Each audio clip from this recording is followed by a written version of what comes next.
I'm Dale Kooyenga. I'm the president and CEO of the Metropolitan Milwaukee Association of Commerce. We are an organization that represents and serves over 2,500 businesses in southeast Wisconsin. So we'll lobby to change laws at the state level, at the federal level, at the local level. We do what we call economic development. So we'll take large companies and say, hey, you should go invest in Wisconsin. You should invest in the Milwaukee area.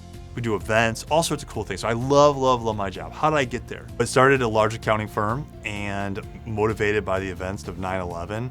In the midst of that accounting career, left for the military. I was 25 years old, so a little bit older than a typical Army recruit, but with the basic training and then officer candidate school, then military intelligence school, and then was back in my civilian job for a year, and then in 2008 I was deployed to Baghdad. When I got to Baghdad, they said, okay, we have plenty of military intelligence officers, what do you do in the civilian world? So I said, well, I just got my MBA, my Master's in Business Administration, I'm a CPA, Certified Public Accountant, and the generals looked at that and said, okay, you're gonna be our economic officer in charge of Baghdad. I ended up working on projects to get an accounting system into the Baghdad government, taking state-owned enterprises, companies that are owned by the government, trying to get them privatized and more efficient. We would do micro grants for individuals that wanted to open up a butcher shop but needed a generator, or women that wanted to do beauty salons. And so essentially my job was to get some economic activity going on in a country that was war-torn.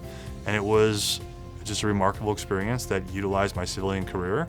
And so I was able to have my CPA, but also as an Army reservist, take my civilian expertise and in a combat zone, apply that to make the situation better. I was motivated to run for office in 2010, and at the time there was a big Tea Party wave. And what that meant was there's a lot of concern in the general public about overspending, about the state of financial affairs in our country, and particularly our state. And so when I looked at my background of leadership and looked at my skill set of being a CPA, there was a lot of people who said, hey, you should consider running for office. So I really took that skill set of being a CPA and made it a big part of my campaign, saying, hey, I know how money works, I know how accounting works, Madison has all these issues, I can go there and I can be part of a solution. And that's exactly what happened. In life, if something has value, it's worth working towards.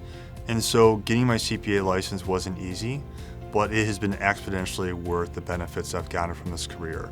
I've been able to give back to my community at the federal level, through the military, at the state level through public service, and the business level with a bunch of different businesses, both large and small, throughout the nation. The benefits of making good money in this profession has helped me have a lifestyle with my 4 kids that allows us to do ski trips and go out to eat and go on cool vacations. It allows me to give back to my church and other not-for-profits that I care about. The CPA profession has been really good for my career, but I also believe as a CPA, I've been able to make a disproportional outsized benefit to my country and state and my local community because of the things I've gained in knowledge and respect because of my CPA designation.